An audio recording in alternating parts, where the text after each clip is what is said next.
estamos de regreso, segunda mesa aquí en la Crónica Central, con un tema que hasta podría ser estratégico si se plantea desde la geopolítica.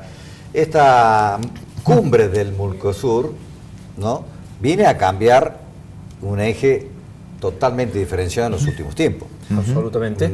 Una apertura hacia la Comunidad Europea. Sí, un acuerdo que no se logró cerrar del todo, pero que empieza a plantear un debate internacional del que siempre somos partícipes todos los países del mundo. A veces los criterios de quienes consideran que el proteccionismo es una forma de fomentar la industria nacional y proteger los propios recursos, pero países que tienen otras necesidades, con una presidencia que me parece que es coherente con el discurso que dio Mauricio Macri en el marco de esta cumbre del Mercosur. Y que el informe final lleva el aval de todos los presidentes del Mercosur, o sea, que van en esa línea. Claro, pero bueno, la apertura que significa muchas cosas para la economía local. Hay quienes temen que esto pueda significar obviamente no solo el libre comercio hacia afuera, sino el ingreso de capitales extranjeros. Que este es un debate que muchas veces nos ha puesto en amplia preocupación sobre lo que puede pasar con la industria local, ¿no? Sí, de hecho ya hay una sustitución de productos. Las economías regionales han tendido a crecer en los últimos años, este problema no es nuevo. Trasciende incluso el giro político que han dado los distintos países integrantes del Mercosur en los últimos años. A mí en particular me genera mucha preocupación este giro, esta apertura hacia mercados más grandes, sin una integración regional sólida. El objetivo del Mercosur, cuando se constituyó, era fortalecer justamente las alianzas entre los países integrantes con base en lo comercial, en lo económico y, bien decías vos, Daniel, en lo geopolítico. Incluso con hipótesis de conflicto militar que mostraban a todo el continente unido.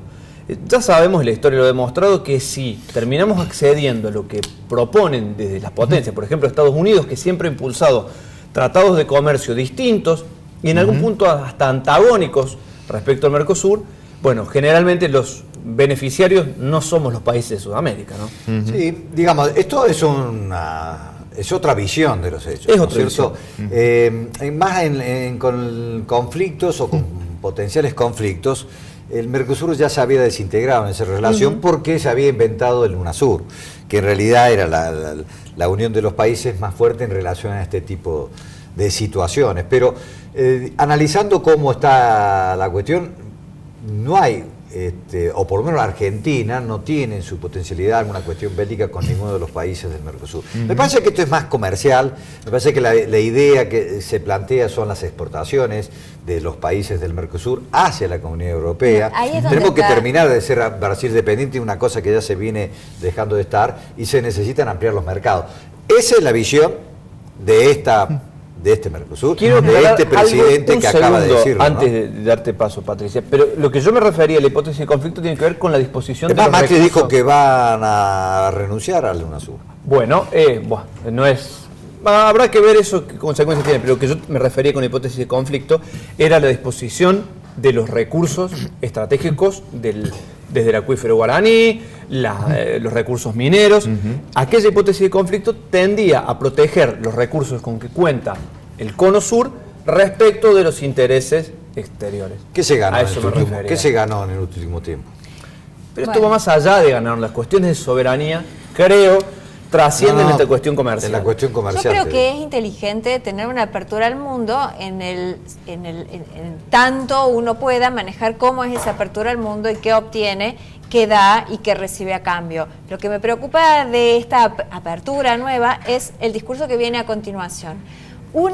Que hablan de aprovechar esta apertura para exportar las riquezas de la región en cuanto a alimento. Se habla de alimento. Cuando hablamos de alimento, la mayor parte de las veces se exporta el alimento sin valor agregado.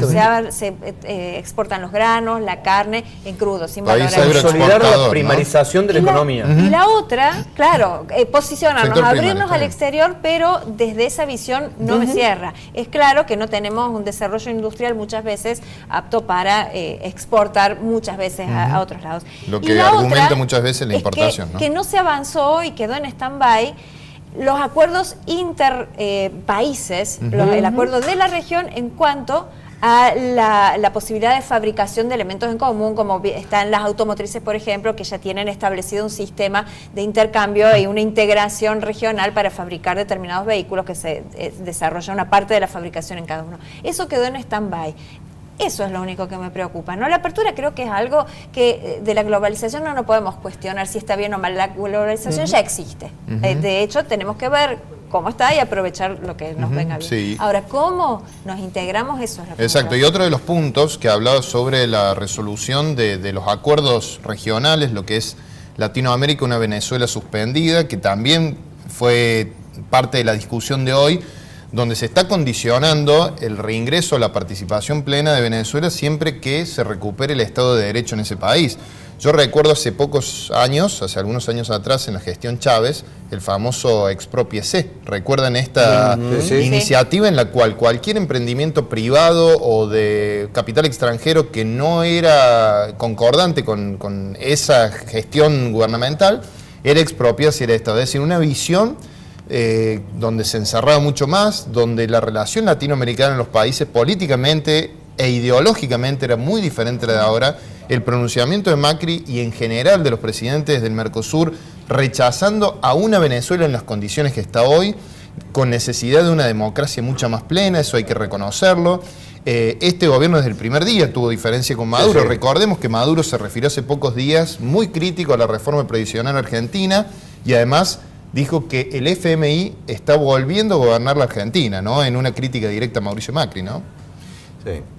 Sí, yo creo que, sobre todo en este caso de Venezuela, me parece también una muestra de hipocresía, por lo menos. ¿Por qué?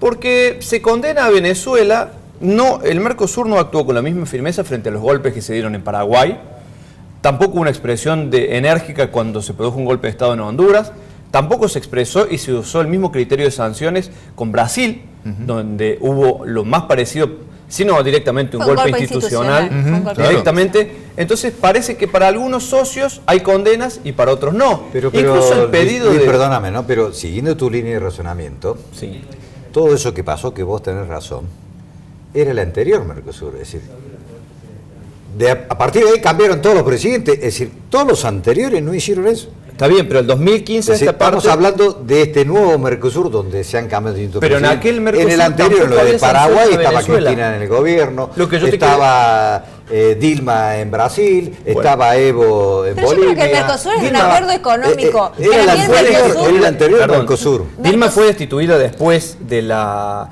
asunción de Mauricio Macri y no hubo una condena del gobierno nacional. Primero. No, lo de Paraguay, te digo. No, lo de Paraguay sí yo cité, pero digo, más allá de eso, me parece que solamente hay sanciones para Venezuela y ahora. Mercosur tiene que concentrarse, para mí, en mi criterio, en los acuerdos comerciales, lo más conveniente para las regiones y para el país posible. Las condenas y todo eso, para mí, tienen que ir por otros canales institucionales que no son el del Mercosur, porque para mí esto es un mercado común del sur. Pero no es habla ese, de está bien, económicas, pero eso económicas. Vos te quedás con la denominación. El espíritu de creación del Mercosur, que nos remontamos a la época de Ricardo Alfonsín, tenía que ver con algo que trascendía lo económico. Tenía que ver con algo que tenía el respeto a las instituciones, de la democracia. La implicación cultural también. Exactamente, incluía lo económico, pero no era exclusivo. Y yo sí creo que hay que atender a esos frentes. Pero siempre ha sido que hay que defender las democracias. Las democracias sí, y hoy yo dudo de que sea muy democrático Venezuela. Es decir, me parece que hay que sacarse un poquito la máscara y ver. Hay cosas que están pasando que son difíciles de entenderlas dentro del sistema democrático, más allá de las cuestiones ideológicas y políticas. Pero yo comparto en este criterio. El UNASUR defendía más toda esa cuestión ideológica, si se quiere, el acompañamiento del resto de los países, y había quedado el Mercosur como una cuestión concreta de comercio, incluso hasta se llegó a hablar de una sola moneda, ¿recuerdan ustedes? Allá por el 2011, 2012. Sí, sí. Toda la cuestión comercial, impositiva, para que no hubiese tantas diferencias y asimetrías con otros productos.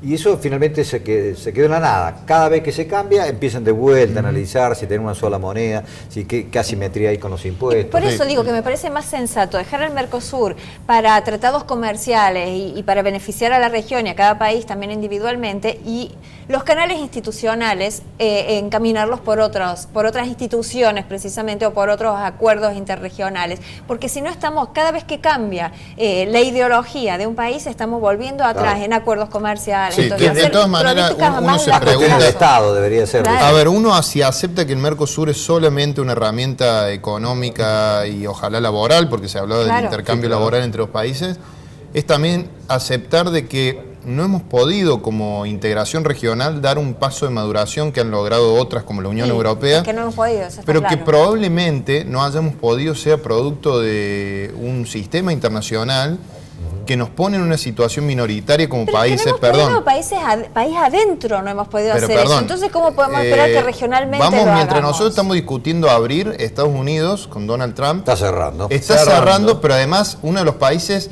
que ha sido más proteccionista en la historia, lo ha sido Estados Unidos, lo ha sido Alemania.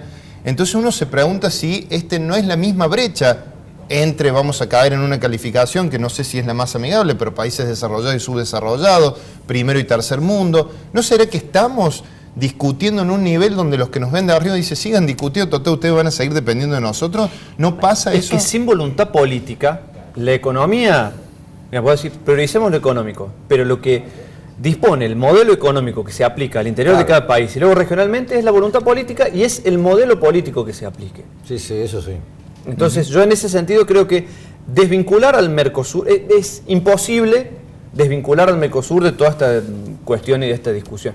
Y yo creo como vos, Daniel, que en Venezuela la calidad institucional republicana, digamos, es baja, pero a mí no me escandaliza tanto Venezuela como cuando veo que otros vecinos, e incluso acá yo veo que en Argentina se pide por la libertad de los presos políticos y a Milagro Sala hace un año que la tienen presa, aún con la intervención de organismos internacionales que piden que la liberen. Digo, si vamos a dar el debate sobre la calidad republicana... Pero es que ahí hay una diferencia, porque lo que pasa, yo veo que y últimamente se dan, incluso se programan listas de detenidos,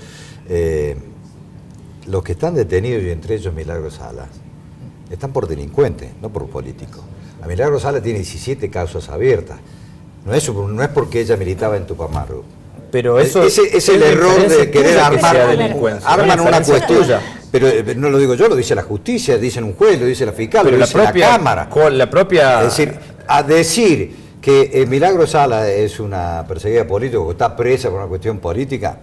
Yo creo que sí, pero nos vamos a una discusión abstracta, muy cuando las cosas son bastante más sencillas. Todos los que estamos acá tenemos celulares, tenemos televisores en nuestras casas, tenemos computadoras, elementos que no se fabrican en Argentina, o si se han fabricado han sido armaderos. Entonces, vos querés tener celulares, televisores y teléfonos y computadoras, tenés que pagar con algo a cambio. O te endeudás con deuda para poder pagar eso pidiendo crédito internacional, o vendés algo de lo que tenés. ¿Qué tenemos nosotros? Carne y granos. Lamentable, pero es así. Argentina es uno de los países. países En los últimos con más... años, Argentina dejó de ser uno de los principales exportadores de carne, siendo el cuarto en el mundo, ahora somos el número 14. Entonces, y eso no abarató la carne acá, tampoco. Entonces, algo tenemos que hacer. Es comercial la cosa. Después lo institucional lo canalicemos de otra forma. Pero si queremos avanzar en tener los objetos que nos hacen integrarnos al mundo, y bueno, algo tenemos que hacer, chicos. Es así de fácil. Bueno, está abierta la discusión. La retomar. Es para largo, sí. Porque desde el comercio nos vamos a lo político, a lo ideológico, y sin duda hay cosas que se atraviesan allí y son transversales a nosotros incluso. Exacto. Así que vamos ya al móvil.